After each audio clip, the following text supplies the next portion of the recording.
एक जिज्ञासु भाई का सवाल है। उसने पता नहीं किस टाइप का सवाल कर दिया। भगवान ने कहा मैं भक्त का संसार छीन लेता हूं। इनका नाम है राकेश नांदल, हरियाणा से हैं शायद।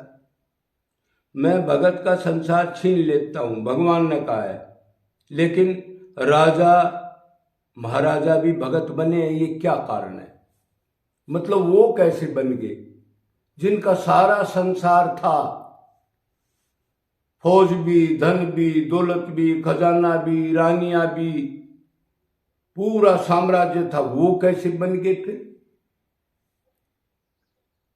मतलब उनका मतलब ये है, कई जगह ऐसे कह दिया तुलसीदास वगैरह ने, अब जिसके पास ईश्वरीय हो, सारा सुख सुविधा हो, वो कभी भगत बन ही नहीं सकता।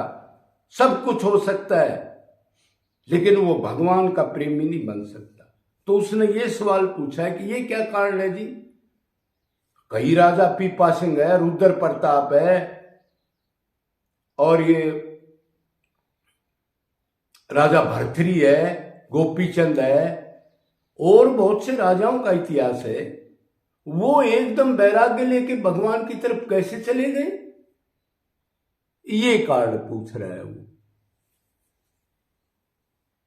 तो देखो भाई, अलग अलग क्लास के जीव हैं। जीव आत्माएं तो सारी बराबर हैं, लेकिन जो हमने मनुष्य शरीर मिला है अभी, इनकी पीछे की कमाई किसी की 1 लाख है, किसी की 80,000 है, किसी की 20,000 है, किसी की 10,000 है। मतलब पीछे के पुण्य कर्म, और पीछे इन्होंने दान पुण्य आश्रम बनाए, जीव सेवा करी, भगवान को पुकारा, नाम जप वगैरह जो भी परमात्मा को पाने के लिए साधना की, वो अलग अलग होती है। तो ये तो पक्की बात है, अब दुख के बगैर आम जीव नहीं निकल सकता।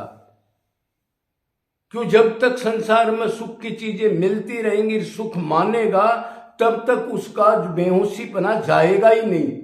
क्यों? अपने को शरीर मानता है और शरीर के लिए सुख चाहता है, और शरीर के संबंधियों में उसका मोह इतना भारी होता है, बस उनसे अलावा वो सोच ही नहीं सकता।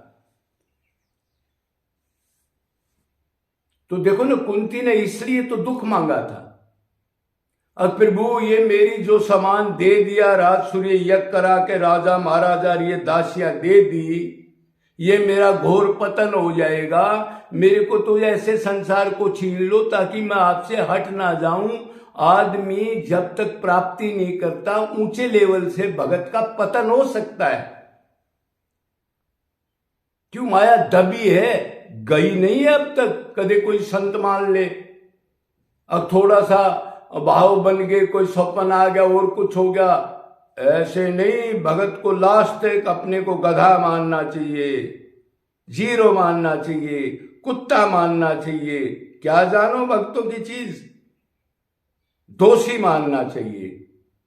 और वो भगवान जब तक तो उसकी नीयत भगवान को ही प्राप्त करने की हो, उसको ऐसा स्वभाव देता है, भगवान ही वो रक्षा करता है।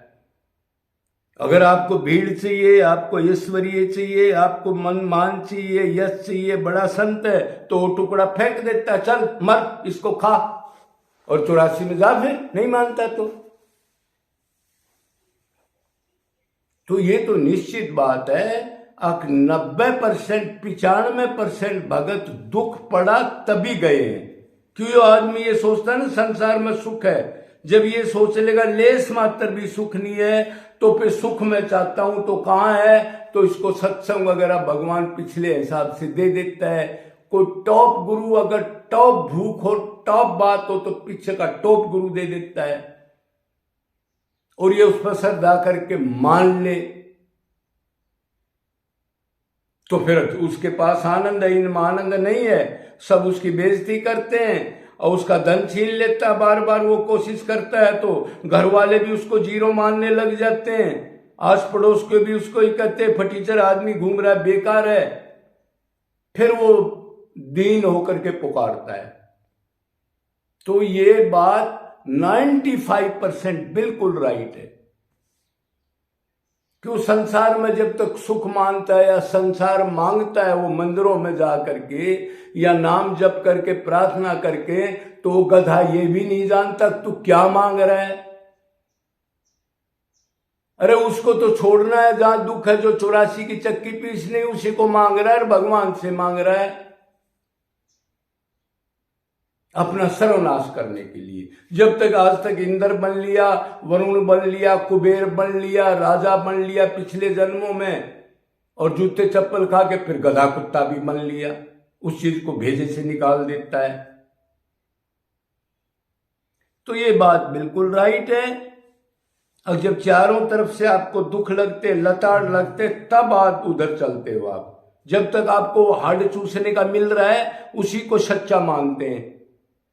अमृत रखा रहेगा लेकिन गटर के पानी को ही चाटेगा ये आदमी। अब दूसरा सवाल आपने किया, अब जी कोई कोई राजा या ऐश्वर्य होते हुए भी भगत एकदम कैसे वैराग्य ले लेता है? तो वो होते टाप, जिनका 10% काम पिछले जन्म में रह गया। उसको ना ज्यादा कीर्तन की जरूरत, ना सत्संग की जरूरत, एक दो में कोई तत्व ज्ञान सुनेगा और एकदम प्रैक्टिकल पे चला जाएगा। वो कोई शरीर का भक्ति नहीं करता, एकादशी वगैरह, तीर्थ वगैरह, व्रत वगैरह, ये वगैरह, ये माथा रंगना, टीके लगाना, कंठी पंठी संप्रदाय, वो रागानुगा भक्ति करेगा सीधा करके। उसको टॉप गुरु मिलेगा पहले, और गुरु भी अपने आप जाएगा उसके पास, उसको ढूंढना नहीं पड़ेगा गुरु को। ये भी खास पॉइंट बता रहा हूं। और जो दूसरे नंबर के भगत हैं वो गुरु के पास भगवान भेजेगा,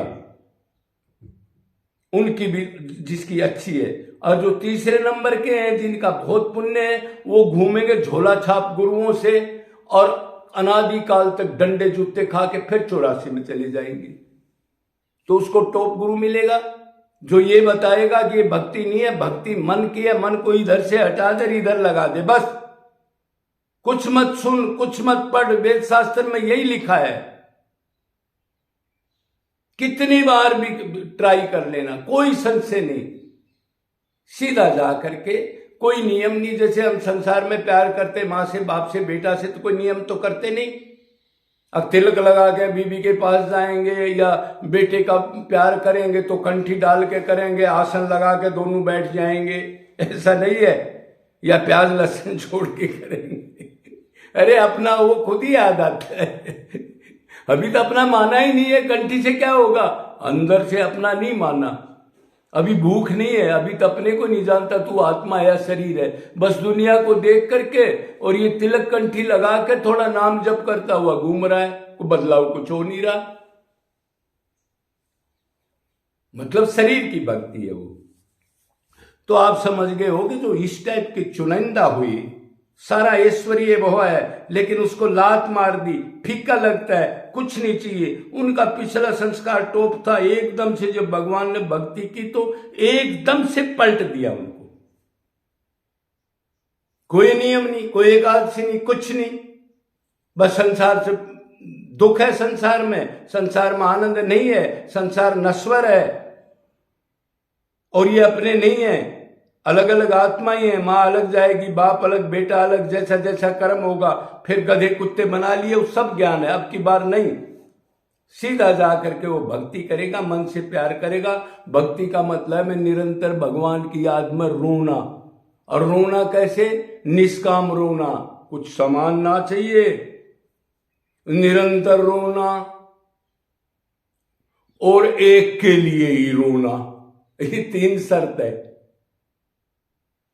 और गुरु के लिए, भगवान के लिए, गुरु के लिए भी रोना। लेकिन गुरु क्षत्रिय ब्रह्मनिष्ठ मिलेगा, उसको झोला छाप नहीं मिलेगा। उसको रोने से क्या फायदा है? उसमें पावर नहीं है तो क्या दे देगा आपको वो? तो आप मोटी मोटी बात समझ गए हो। धैर्य करो, सब अधिकारी हैं, सब भगत बन सकते हैं। मनुष्य शरीर खू जाएगा, आगे ध्यान रखना चाहिए। अब हम कुत्ता गधा हीन योनियों में जाएंगे, पशु पक्षियों में क्या दुर्दशा होगी, इस चीज को सोच के आज से ही लग जाएं। कुछ नहीं धरा ही संसार में। तो राजा महाराजा रे बड़े बड़े इधर जेल काट के आज करोड़पति है, कल रोडपति है, प्रारब्ध से आज लड़का है उसका, कल मर गया, आज रोग लग गया, आज मुकदमा है, सब दुखी है। ध्यान कर लो और अपना काम कर लो। जय जय श्री राधे।